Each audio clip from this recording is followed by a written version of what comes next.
Hi, I'm Chris Wardlaw for CarGurus, and this week we're driving a 2015 Kia Sportage.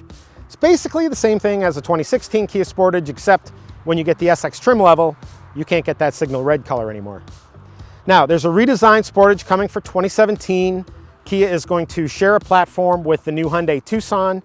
They introduced the new Sportage at the Frankfurt Motor Show, and what people are saying about it is that it looks a lot like the old Subaru Tribeca. Well, that's not a good thing, and I'll leave the decision as to what you think of the styling up to you. What concerns me most is that you won't be able to get the kick-ass turbocharged engine that is available in the current Sportage SX. So, the question that we're here to answer today, should you get the Sportage now or should you wait? Let's go for a drive and find out. Now, what I'm driving today is the 2015 Kia Sportage SX. It's the turbocharged model, and you might find a few of them still on dealer lots with big rebates on the hood.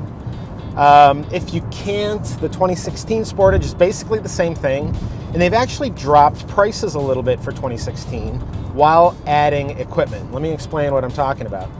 My 2015 test car starts at just under $29,000, and when you put all the options on it, including all-wheel drive, it brings it up to almost $34,000. But for 2016, the luxury package comes standard, and the price is about $1,500 lower. So there you have it. You might want to just go ahead and grab a 2016. Now, the reason you might want to get the current Sportage instead of the redesigned one that's coming for 2017 is because this one has a really terrific engine under the hood. The SX model.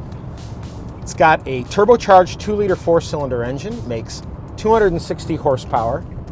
And this is a compact SUV, so 260 horsepower goes a long way. But the real story is the 269 pound-feet of torque. It is available from under 2,000 RPM. There's a broad power curve, and it really makes the Sportage SX feel quick, even fast.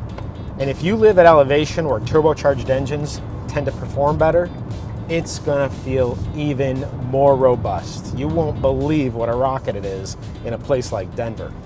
My test car has got a 6-speed automatic transmission with manual shifting. There's no rev matching feature when you downshift. There's a little bit of a jerk when you downshift, but that's okay. I prefer this transmission to the new dual clutch transmission that is installed in the latest version of the Hyundai Tucson. And the next gen Sportage is going to be put on the Tucson platform. They introduced it in Frankfurt a few weeks ago, and it's going to basically be a restyled version of the Tucson. At least the European edition will.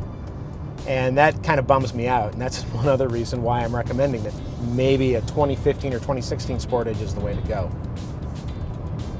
Now, as far as fuel economy is concerned, the EPA says you should get 22 miles per gallon in combined driving. I actually got 22 miles per gallon exactly while driving this on my official test loop. So my test loop is a combination of city, suburban driving, mountain, twisty roads, coastal highway, freeway, farm roads. And the Sportage did really well. I mean, this is kind of an older design. It sits on an older platform, but it doesn't drive that way. And I'm really impressed with the overall dynamics. The one thing that bothered me a little bit is the steering is kind of lifeless. Now, as far as electric steering tuning goes, especially Kia's electric steering tuning, they've done a good job here. There's no flex steer. I can't adjust it between comfort, normal, and sport, and that's just fine. The problem is there's just really no feel for the road, and occasionally it feels a little numb and lifeless on center, and sometimes off center it feels a little too light. But I mean, I really feel like I'm nitpicking here. Most of the time, most people aren't going to notice an issue. And as far as the rest of the dynamic tuning is concerned, Kia's really nailed it with this vehicle. Now, the top-of-the-line Sportage has a power driver's seat with a wide range of adjustment.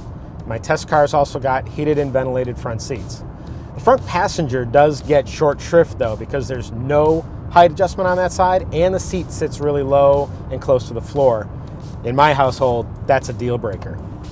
The rear seats have plenty of room and they're comfortable for adults, but one thing you're going to want to take very close note of is the way that the door angles straight up.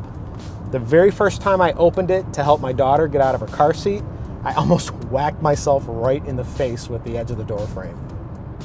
Now, my loaded Sportage has Kia's Your Voice infotainment system with e-services technology, and I really like this setup. I'm not crazy about the graphics, and I'm a little frustrated that the clock changes position depending on what screen you have up. But the thing that I really like about Kia's approach to its e-services technology is that you don't have to pay a subscription to access the services. All you do is pair your smartphone, and you've got access to things like 911 Connect, which is an automatic collision notification service. There's this app that helps you to find your car in a crowded parking lot. And if you've got young drivers in the household, the curfew alert, the speed alert, and the geofenced boundary alerts are awesome. Unfortunately, I wouldn't recommend having younger drivers drive a Sportage, and the reason is related to this vehicle's biggest flaw. It gets a poor rating in the Insurance Institute for Highway Safety's small overlap frontal impact test. It's a crash test rock star otherwise, but in that critical test, it gets the worst rating.